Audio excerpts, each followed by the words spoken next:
zaenkrat dober dan, sem skupaj dobrodošli na vodenje temačne zgodbe Brežic, ki je v organizaciji Zavoda za politično turizem in mladino Brežice in pa Posavskega muzeja Brežice. Danes z vami Kristjan, Patricija in pa Miša, Mihaela Kovačič. Tako da vas ljudno povabili, da se pridružite na našem vodenju in želimo vam prijetno poslušanje. Dobrodošli pri nas na Brežiškem gradu. Še v mojem imenu. Moje ime je Mihaela Kovačič, sem kustosinja tle v gradu za zgodovino. Peljala vas bom danes v burno 16. stoletje in sicer v kmečke upore. Šli bomo pa čez našo Viteško dvorano, ki je pa iz 18. stoletja, ki predstavlja take lepote in nekako vrednote tudi enega miru in ki v 16. stoletju, ki vam ga bom danes predstavljala, je tako neko nasprotje. Tako da vas povabim kar naprej.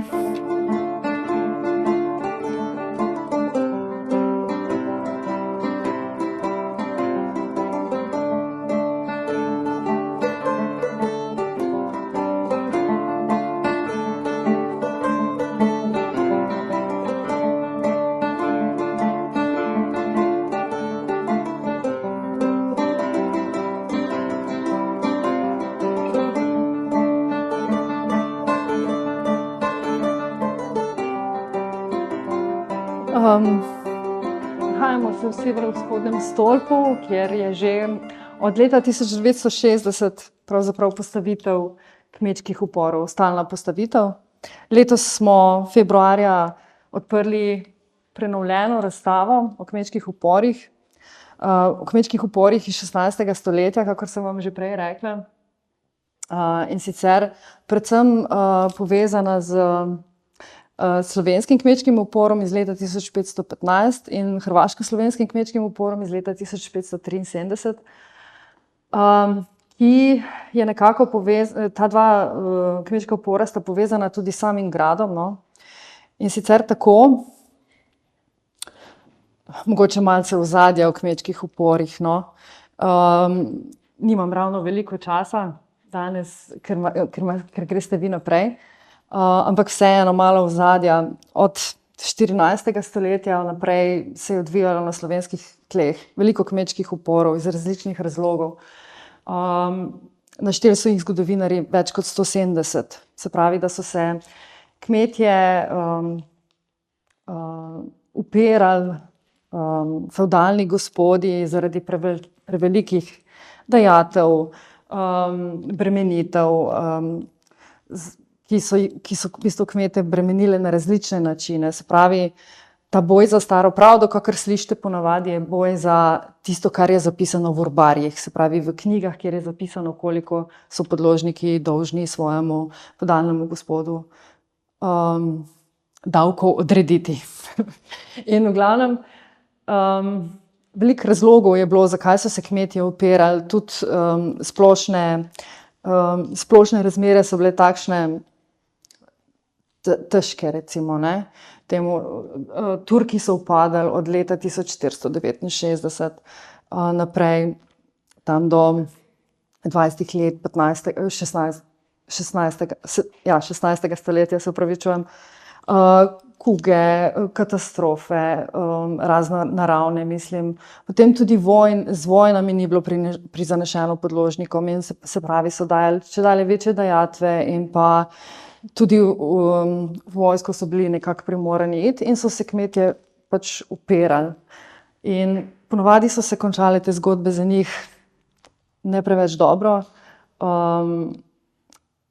Tragično ponavadi, niso dosegli veliko s temi svojimi upori in zato so tudi nekako bili večji kmečki upori enkrat na generacijo. Se pravi, da je generacija po enem takem fiasku imela preveč tega spomina, da bi se zopet upirala, ker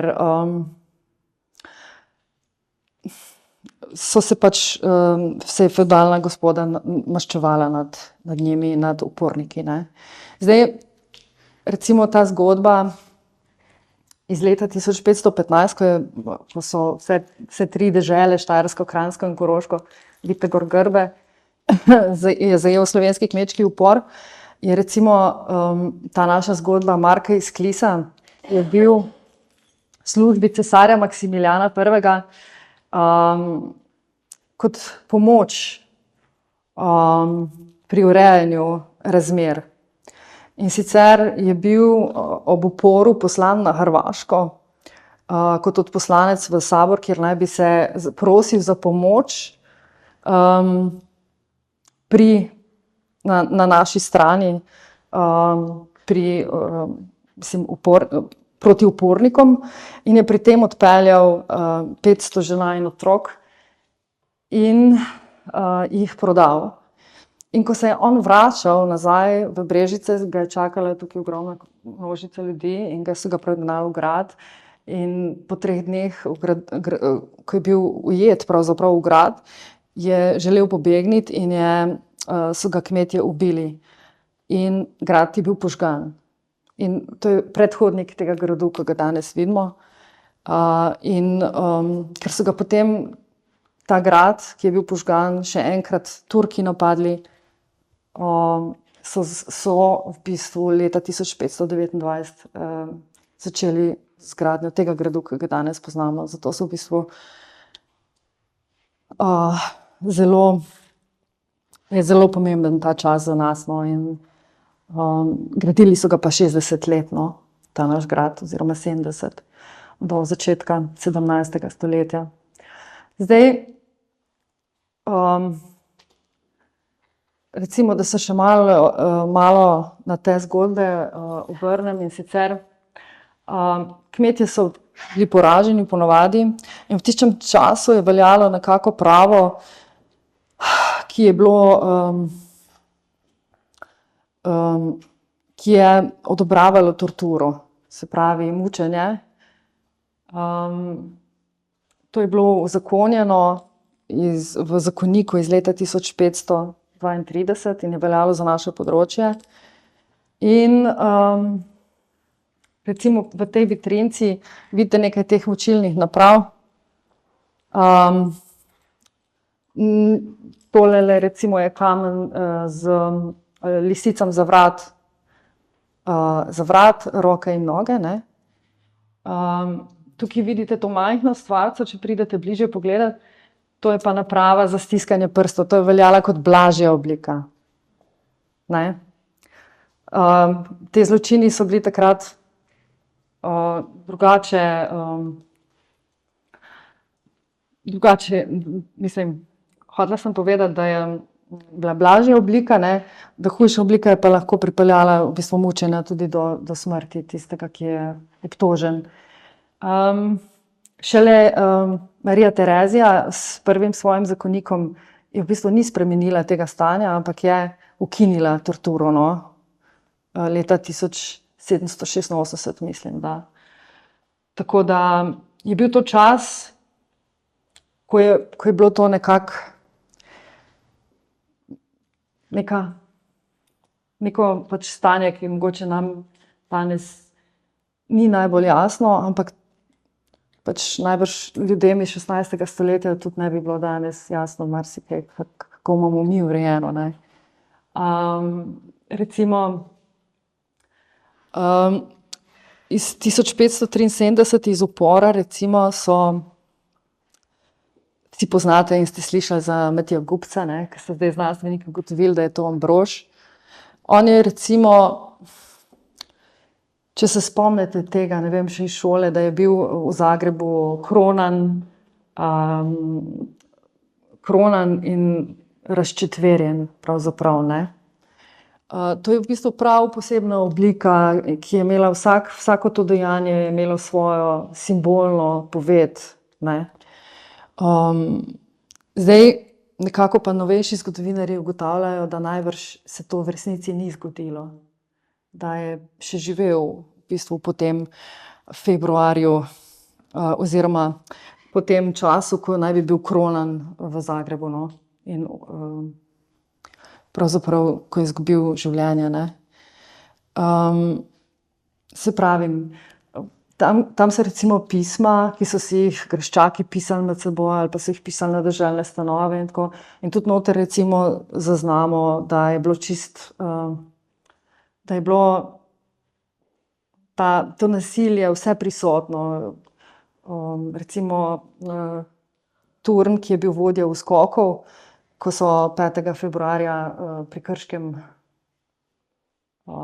prvič bili poraženi kmetje, je napisal, da je porezal roke in nosove podložnikom, ki so jih zajeli, ne. Pa če pogledamo Tahija, ne, on je stoletja veljal za tistega krivca za ta kmečki upor. Ampak to je bil zelo pomemben drugače plemič na Hrvaškem in je imel madžarske korenine. Imel je pa v lasti celo Mokrice 2 leti, no. On je pravzaprav zelo veliko posestev izgubil zaradi Turkov in je začel kupovati posestva tukaj bližje meji in se je tudi v pričevanjih podložniki govorijo, kako se je pravzaprav izživljal nad njimi, ne. Hočem vam orisati ta duh časa, ki je bil res nasilen takrat, ne. Bomo odkrili skozi stalno mesto v Brežicah.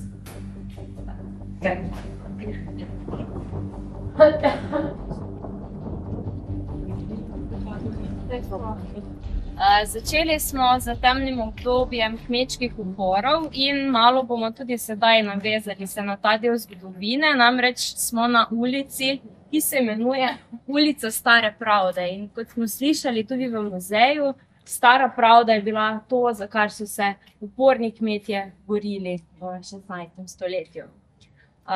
No, tale ulica Stare Pravde, ki rečemo tudi Gasa, pa je v bistvu ulica, ki je bila postavljena na mestnem obzidju.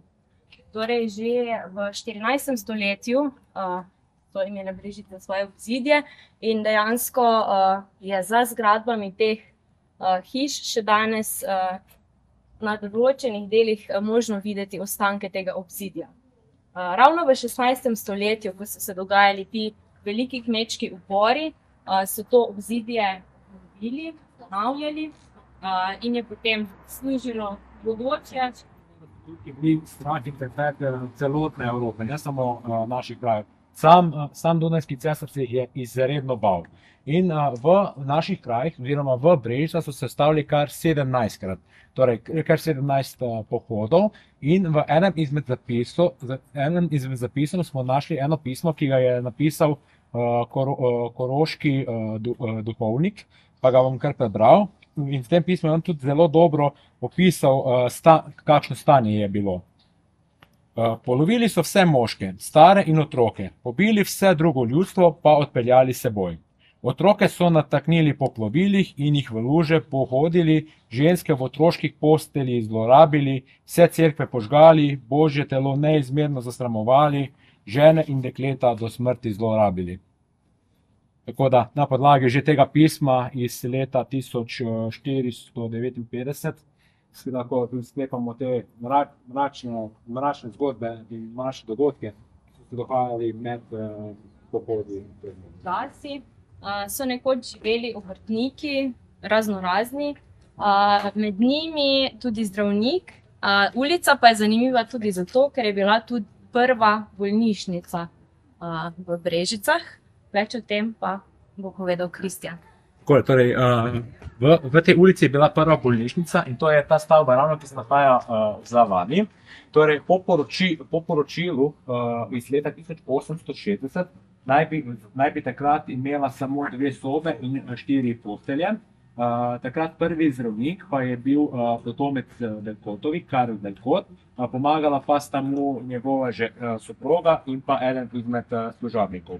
No, bolnišnica, ki jo pa poznamo danes, ki je pa v Brežiška, ki je na stalnem mestu, je pa postala to uradno, torej da so uradno odprli svoja vrata s 1. januarjem 1989.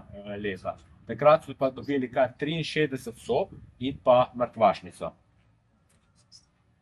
Seveda, če pa povežemo še eno temno zgodbo, ki se pa navezuje na bolnišnico, torej prej smo se sprehodili čez čudovito Viteško dvorano in v času prve svetovne vojne je bila Viteška dvorana namenjena bolnišnici, kjer so zdravili ranjence iz soške fronte, kajti takrat moramo upoštevati, da je bil to čas prve svetovne vojne in to je ta fronta je potekala na našem ozemlju in dobesedno so se bratje proti bratom borili. Je pa še tudi v naši neposredni bližini en objekt, ki je povezan s prvo svetovno vojno, sicer ta čudovit vodovodni stolp, ki so ga izgradili istega leta, to je 1914, in po takratnih zapisih naj bi bila izredno huda zima. Sneg je bil do 19. marca. Torej, če pogledamo v naših časih, ko je vse skupaj mogoče na prstene roke, koliko je snežnih dni, takrat je bila kar dosti hujša zima in tudi sama njegova otvoritev ni bila tako opevana. Najverjetneje tudi radi temu bila prva svetovna vojna, ki je požela grdo rekoč slavo in bila tudi postavljena v ospredje.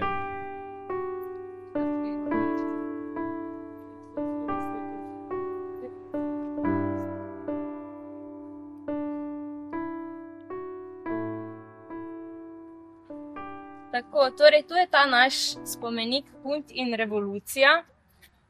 Zakaj Punt in revolucija? Posvečen je dvema zgodovinskima dogodkoma, obdobjema.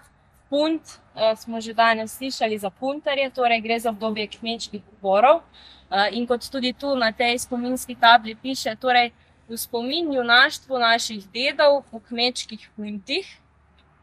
In na te kmečke upore kaže ta oblika tega spomenika, ki je v obliku kos. Od tu tudi to, lahko bi rekli, ljubkovalno poimenovanje domačinov Kose oziroma tudi tale kraj pri Kosah. Torej, ostrina teh rezil torej spominja na to obdobje in tudi kot nekako orožje kmetov, ki so se torej upirali v tistem obdobju. Drugo pa je torej revolucija. Gre pa za v bistvu obdobje druge svetovne vojne. Zdaj, kosa ima na vsaki strani tudi reliefno upodobitev. Na tej strani gre za prikaz partizanov, ki so se okupatorjev. Na drugi strani, če se pohodite, to je prikazano življenje izgnancev, torej ti, ki so živeli.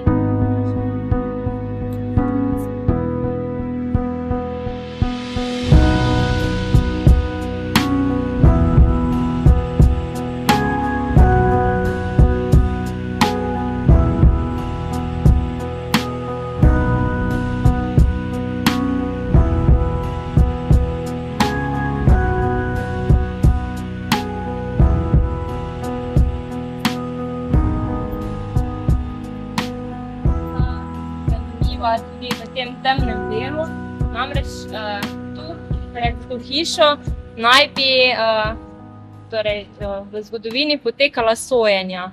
Torej, ko je kdo kaj zagrešil, so mu tu sodili in največkrat tudi obsodili.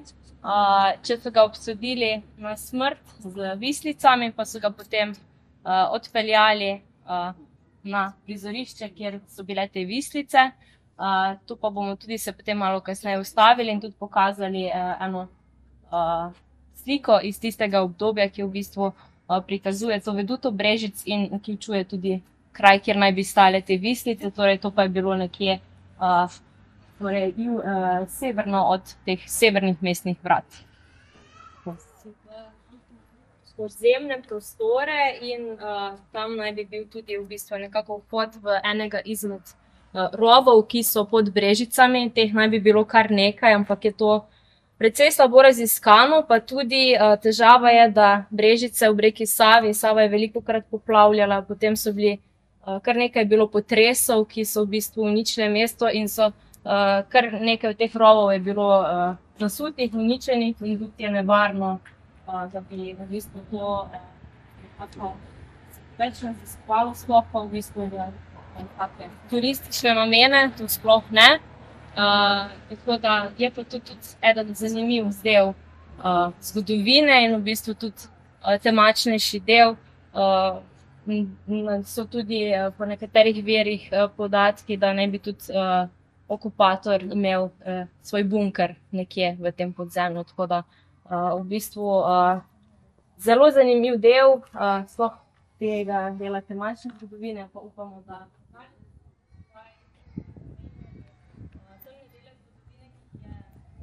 človek, ni pa velikokrat, ampak ni pa vedno kriv človek za neke temne trenutke v zgodovini. Včasih je tudi narava tista, ki kaj povzroči.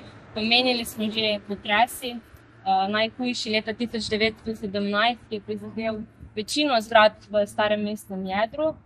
Hude pa so bile tudi poplave, ki jih je povzročala reka Sava, ki je imela včasih malo drugačen tok, kot ga ima danes.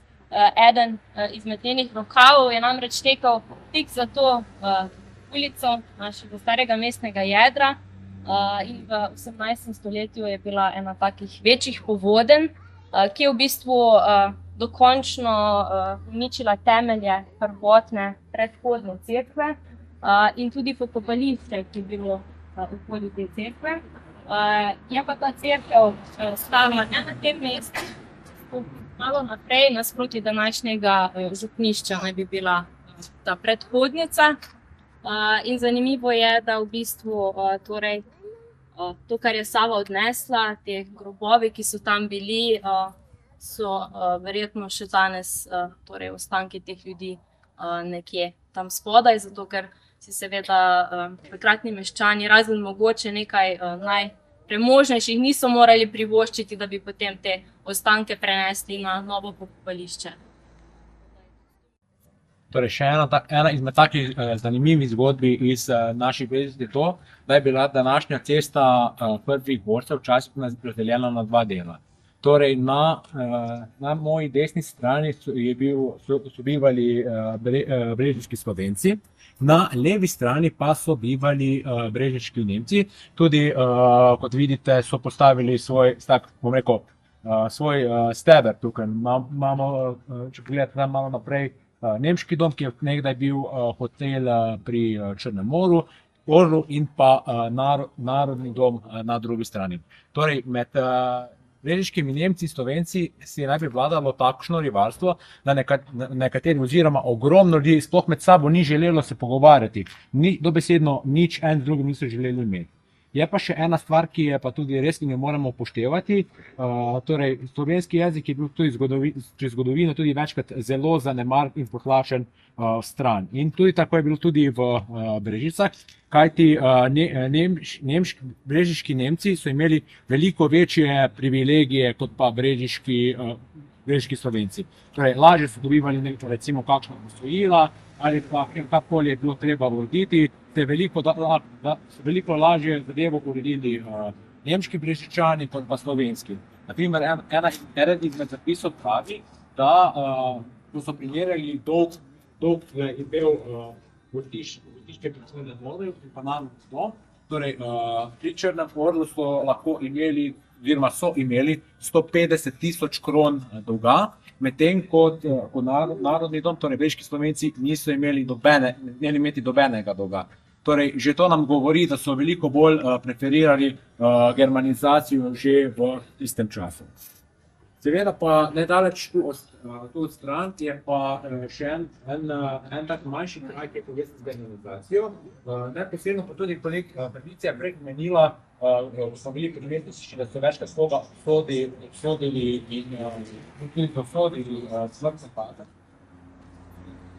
No takole, zgodba, ki mu je pa ta turistični vodnik, torej dejanci, če ga mogoče kdo pozna, zaupal je ta, da se je nekoč tukaj prehajal z svojim delom. In so se malo pogovarjala, kam hodi ven. In včasih je, če šli pri tisti ulici spodaj, bil en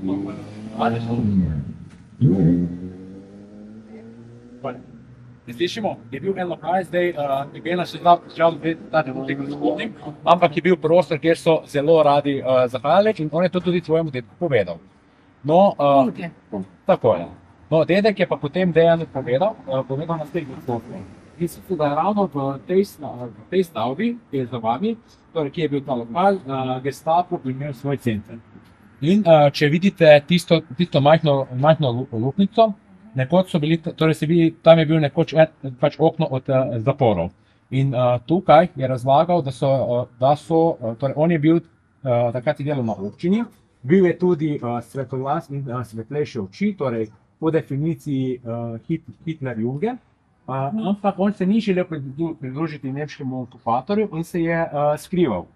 Kar so pa oni imeli podatek, da je pa pač v razmerju z njegovo babico, so jo tukaj notri mučili, torej pretepali, izživljali se nad njo razne zgodbe, ampak ona nikoli ni priznala, kje se njegov dedek skriva. Tako da, če ga dobesedno citiram, vidiš, v tisti luknji so pa tvoje babice trpinčili, ker ni želela izdati, kje se napaja.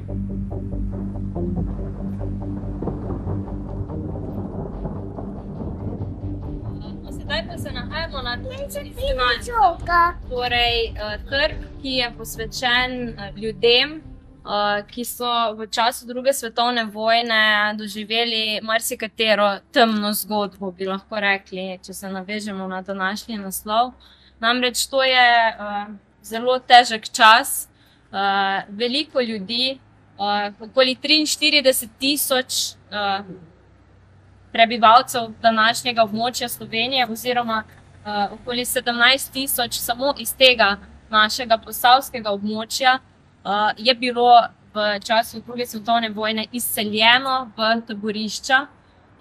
Torej, lokalno prebivalstvo so, ko so Nemci zasedli Brežice, transportirali do Brestanice, tam je bilo na gradu Reichenburg, v bistvu na grajski pristavi, v nekdanjih trapistovih hlevih, v bistvu neke vrste taborišče, kamor so jih torej začasno namestili, potem pa od tam splakli naprej v kraje današnje Poljske, Nemčije, Češke, pa tudi še širše, in jih potem tam namestili v tako imenovana delavska taborišča.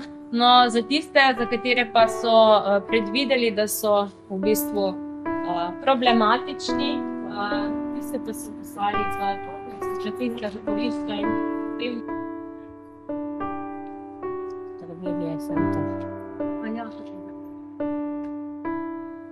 Torej, zakaj postanek tu pri današnji gimnaziji Brežice? V tej zgradbi, oziroma zakaj je sploh bila ta zgradba zgrajena, v 17. stoletju so zgradbo zgradili z namenom, da bi bila samostan. V Brežice so prišli bratje frančiškani in v bistvu so tu zgradili samostan. In zraven samostana je stala tudi samostanska cerkev Antona Padovanskega. Vprašali se boste, kje je ta cerkev danes? No, to pa je povezano ravno z tem temnim obdobjem druge svetovne vojne. Tako je, namreč, če se vrnemo spet na začetek, kako so vojaki tega Rajha sploh prišli v Brežice. Torej, to je bilo v letu 1941 med 11. in 14. aprilom. Torej, v teh nekaj dnevih so zavzeli vsa večja posavska mesta in Brežice so bile dejansko najjužnejše mesto, ki je bilo pod oblastjo tretjega Rajha.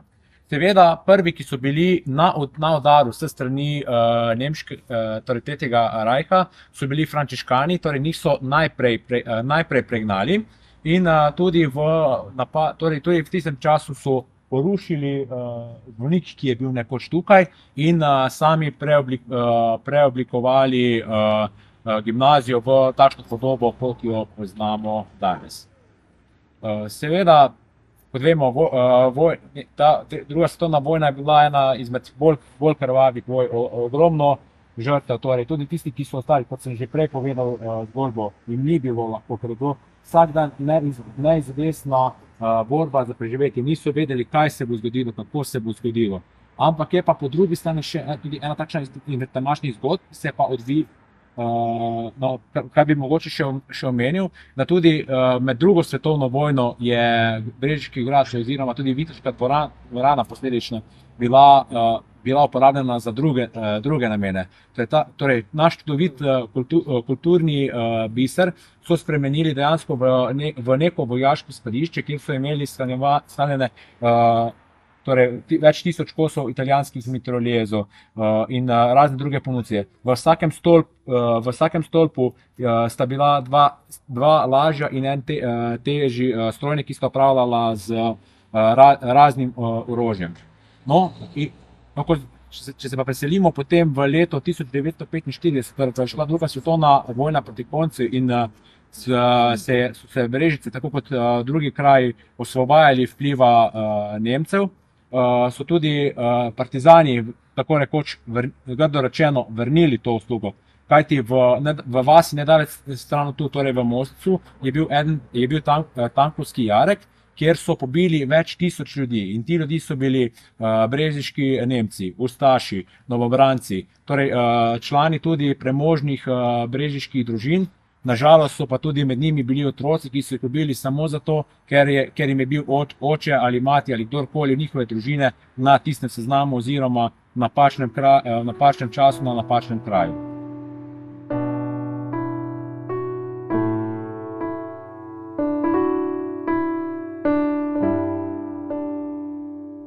Je vsekakor vredno omeniti, kajti če se pa zdaj vrnemo v Evropo med 13. in 17. stoletje, je cela Evropa obstala sploh zaradi ene nalezljive bolezni, ki je takrat niso mogli pozdraviti. To je kuga, ki so jo tudi imenovali črna smrt. Zdaj, zakaj je dobila takšno ime?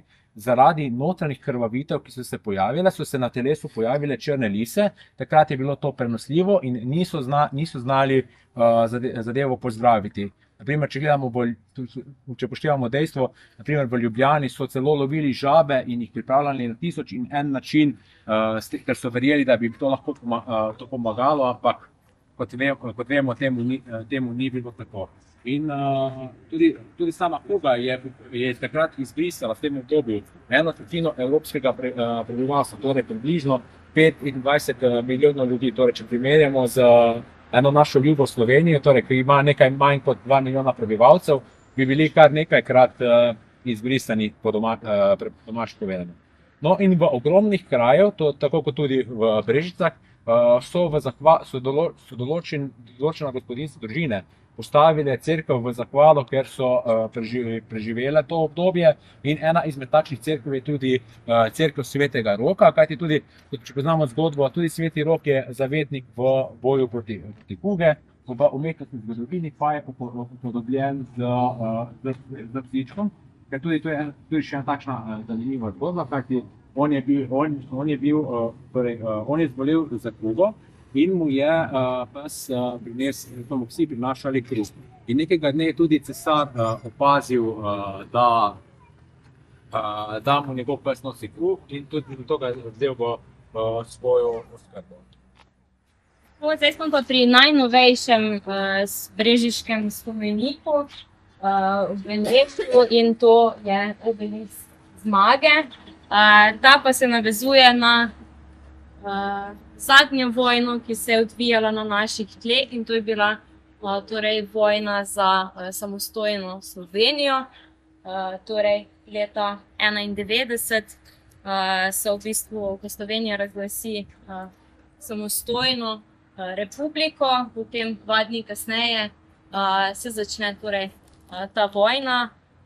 Vemo, da je ta vojna trajala sicer samo 10 dni, pa kljub temu jo imenujemo vojna, zato ker je za nas Slovence pomembna. In ravno prva žrtev te vojne se je zgodila torej na naših brežiških tleh. Torej, takratni vojak Jernej Molan je v bistvu prva žrtev te vojne, ko so v bistvu pripadniki Jugoslovanske vojske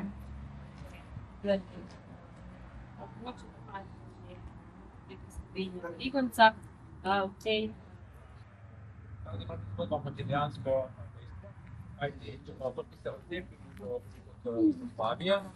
smo imeli tudi enega rojenega Brežičana, ki je bil pa na srbski strani tudi zelo odmeven. Torej, govorimo o Željku Raznatoviću, oziroma kot ga poznamo kot Arkan, Cecin mošč, mogoče kdo bo malo to bolj poznal. Torej, on je bil obtožen ogromno vojnih zločinov, imel tudi svojo enoto, Arkanovi tigri, ki so bili obtoženi ogromnih vojnih zločinov. No, seveda se mu je pa tudi vse to vrnilo, torej nekje mislim, da proti sredini januarja v letu 2000 je bil v Beogradu ubit. S tem pa bi zdaj res zaključili naše vodenje tem zgodb. Upam, da vam nismo bili preveč dolgočasni, da ste izvedeli kaj novega, naj vam bo vodenje všeč in se še priporočamo za nadaljnja vodenja. Super, hvala.